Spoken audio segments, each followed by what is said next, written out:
আসসালামু আলাইকুম। Impact teaching একাডেমির পক্ষ থেকে সবাইকে স্বাগতম। আমি সাফওয়াত আশরাফ নাবিল।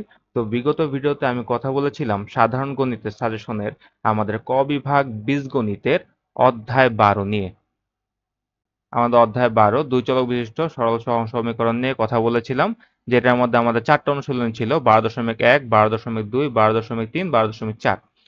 সেই ধারাবাহিকতায় আজকে আমরা কথা বলবো অধ্যায় 13 সসীম ধারা নিয়ে। আমাদের ক বিভাগের ত্রয়োদশ অধ্যায় সসীম ধারা নিয়ে কথা বলবো। তো দেখো, আমাদের এখানে ত্রয়োদশ অধ্যায় সসীম ধারা খুব খুব গুরুত্বপূর্ণ একটা অধ্যায়। এই অধ্যায় থেকে প্রতি বছরই সৃজনশীল থাকে বিভিন্ন বোর্ডে, এবং সৃজনশীলের জন্য এই অধ্যায়টা খুব ইম্পর্টেন্ট। এখানে দেখো আমাদের দুইটা পার্ট আছে, একটা হচ্ছে 13.1 আর একটা 13.2।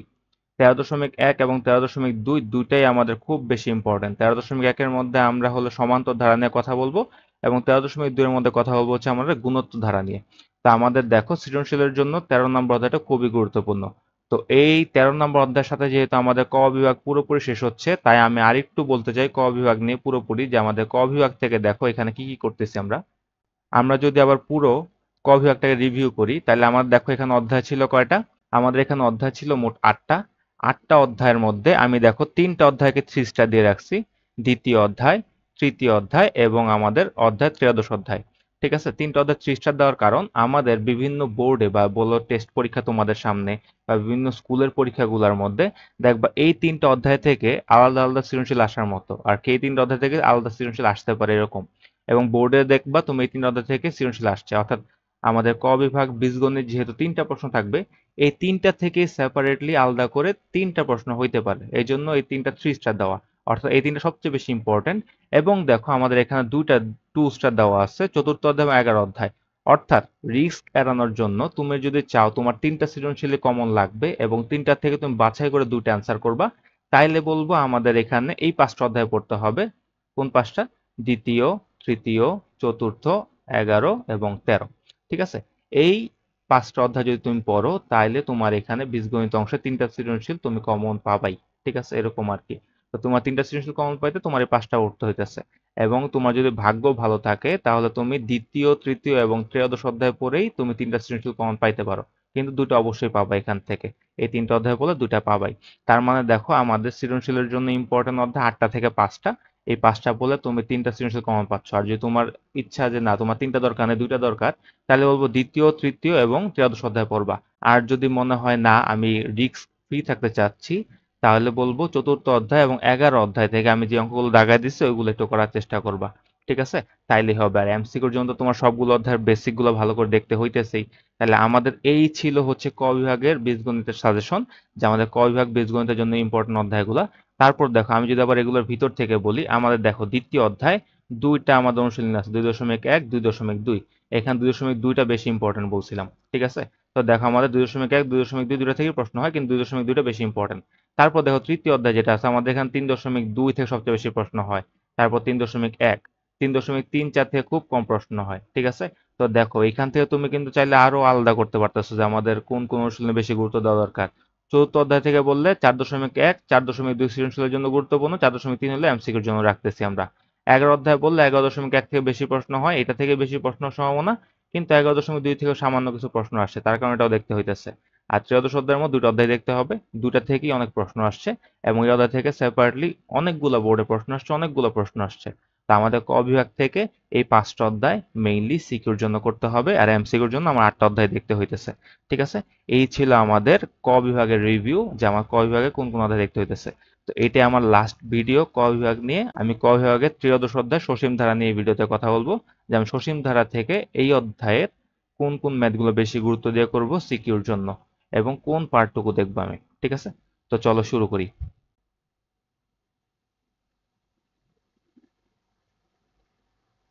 তো আমাদের অধ্যায় 13 সসীম ধারা। তো এখানে বেসিকগুলো দেখে নিবা। ঠিক আছে, আমাদের সূত্রগুলো কিন্তু এখানে কাজে লাগবে। সূত্রের প্রমাণগুলো একটু এখান থেকে দেখে নিও, তাহলে তোমার সূত্রগুলো সহজে মন থাকবে। অবশ্যই প্রমাণগুলো একবার হলেও দেখার চেষ্টা করবা, সূত্রের প্রমাণ দেখলে তোমার সূত্রগুলো আসলে মন থাকবে বেশি। ঠিক আছে, তো আমরা এখানে উদাহরণ থেকে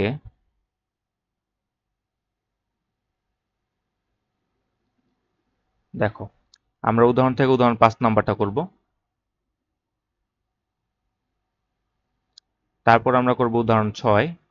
একটা সৃজনশীল দেওয়া আছে, এই সৃজনশীলটা এখান থেকে করার চেষ্টা করবা।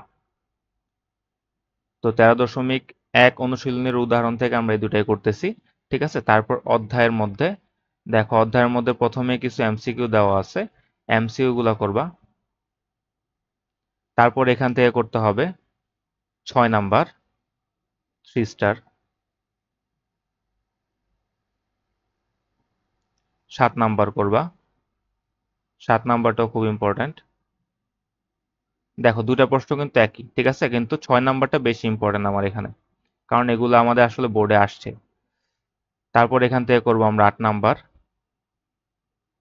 তারপর করব 10 নাম্বার। একই টাইপের প্রশ্ন কয়েকটা দেওয়া আছে, ঠিক আছে। পরে আমরা করব 12 নাম্বার, তারপর করব 15 নাম্বার। যেগুলা স্টার দিচ্ছে এগুলো বেশি ইম্পর্ট্যান্ট। 16 নাম্বার বোর্ডে আসছে, খুব ইম্পর্ট্যান্ট। 17 নাম্বার করব এখান থেকে। তারপর করব আমরা 19 নাম্বার, এটাও বোর্ডে আসছে, খুব ইম্পর্ট্যান্ট। তারপর করব 20 নাম্বার, 20 নাম্বারটাও ইম্পর্ট্যান্ট। তো দেখো আমাদের এখানে এই অধ্যায় থেকে কিন্তু অনেকগুলো প্রশ্ন দেওয়া হয়েছে, কারণ এগুলো বেশিরভাগগুলো বোর্ডে বলো বা বিভিন্ন স্কুলের পরীক্ষায় বলো হুবহু আসছে, অথবা একটুখানি মানগুলো চেঞ্জ করে দেওয়া হয়েছে, কিন্তু প্রশ্ন সেম টাইপের বা সেম প্যাটার্নের প্রশ্নগুলো আসছে, ঠিক আছে। এই জন্য এগুলো এখান থেকে করতে হবে মাস্ট। তারপর আমরা করব এখান থেকে এই অধ্যায়ের লাস্টে একটা সৃজনশীল দেওয়া আছে, এই সৃজনশীলটা আমরা এখানে করে ফেলবো, ঠিক আছে। আমি বারবার বলতেছি যে আমাদের প্রতিটা অধ্যায়ের লাস্টের সৃজনশীলগুলো খুব গুরুত্বপূর্ণ, ওইগুলো হুবহু আসতে পারে বা ওইখানে যেই টাইপের প্রশ্নগুলো আছে ওইগুলো দিয়ে আমাদের সৃজনশীল প্রশ্ন বানায় দিতে পারে, সেই জন্য অবশ্যই সৃজনশীলভাবে দেখতে হবে। তো আমরা 13.1 থেকে উদাহরণে যেগুলো দেখাইলাম এবং অনুশীলনী 13.1-এর যেগুলো দেখানো হয়েছে এগুলো এখান থেকে করতে হবে মাস্ট। পরীক্ষার আগে অবশ্যই এগুলো দেখতে হবে, ঠিক আছে। যেহেতু এই অধ্যায় থেকে প্রশ্ন হবে তাই এটা দেখতে হবে। টেস্ট পরীক্ষাও কিন্তু এই অধ্যায় খুব গুরুত্বপূর্ণ, ঠিক আছে। টেস্ট পরীক্ষাও তোমরা এই অধ্যায় থেকে প্রশ্ন পাবা। তারপর যাই আমরা অনুশীলনী 13.2।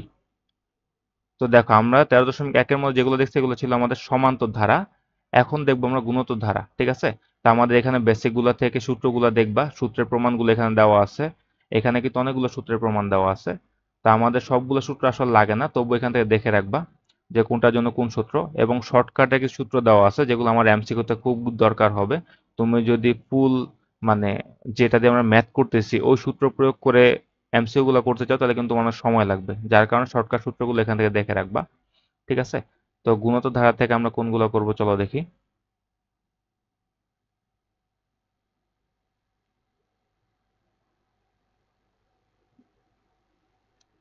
তো গুণোত্তর ধারা থেকে প্রথমে উদাহরণ 10,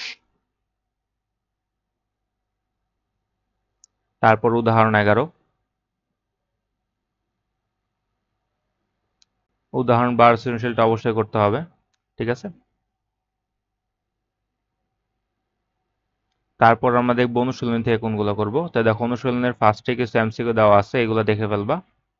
তো অনুশীলনী থেকে আমরা 6 নাম্বারটা করব, 6 নাম্বারটা ইম্পর্টেন্ট। তারপর আমরা করব 8 নাম্বার, খুব খুব ইম্পর্টেন্ট, পরীক্ষা আসার মতো প্রশ্ন। 9 নাম্বার, এটাও খুব ইম্পর্টেন্ট। এখানে তো সবগুলো কিন্তু স্টার দিচ্ছি, কারণ এগুলো সবগুলাই বিভিন্ন স্কুলের পরীক্ষায় বলো বোর্ড পরীক্ষায় বলো আসছে। 10 নাম্বার, 11 নাম্বার,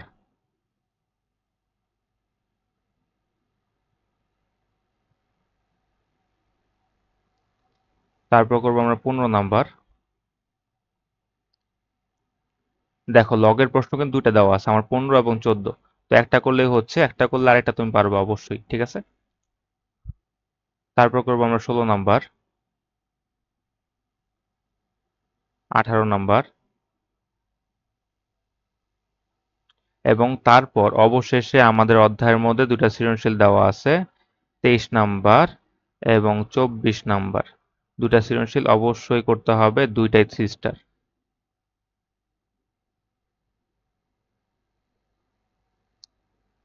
এই সৃজনশীলগুলো পরীক্ষা অনেকবার আসছে।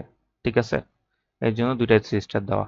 এবং 25 নাম্বার আরেকটা সৃজনশীল আছে, এটা করার দরকার নাই কারণ ওইটা আসলে আসার মতো না, এটা না করলেও চলবে।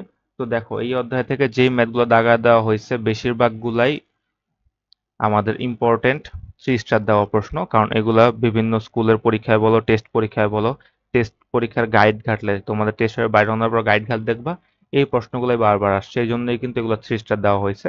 এবং তোমাদের সামনে যেহেতু টেস্ট পরীক্ষা, এই অধ্যায় থেকে সৃজনশীল থাকবে, এবং থাকলে যেই প্রশ্নগুলো দাগানো হয়েছে এগুলা থেকেই থাকবে। 13.1, 13.2 দুইটাই সমান গুরুত্বপূর্ণ, দুইটাই সমান গুরুত্ব দিয়ে করবা। এবং আমি এই ভিডিওর ফার্স্টেই বলছি যে আমাদের ক বিভাগ থেকে প্রশ্ন আসলে কোন অধ্যায়গুলো থেকে আসতে পারে। আশা করি সেটা খেয়াল রাখবা, খেয়াল রেখে তারপর তোমরা স্টাডি করবা তোমাদের সামনে টেস্ট পরীক্ষার জন্য। ঠিক আছে, তা আমাদের এখান থেকে এই কয়টা ম্যাথ অবশ্যই করতে হবে, পরীক্ষার আগেও অবশ্যই দেখতে হবে। তো 13 অধ্যায়ের ভিডিও এবং ক বিভাগের আমাদের ভিডিও এখানেই শেষ। ক বিভাগ থেকে যা যা আসতে পারে তা বলা হয়েছে আমাদের 8টা ভিডিওর মধ্যে 8টা অধ্যায়ের জন্য। তো এই 8টা ভিডিও দেখলে আশা করি তুমি 3টা সৃজনশীলের মধ্যে 2টা সৃজনশীল তো কমন পাবা এবং 20-এ 20 সহজেই অ্যান্সার করতে পারবা। ঠিক আছে, তো আজকের ভিডিও এই পর্যন্তই। ধন্যবাদ সবাইকে।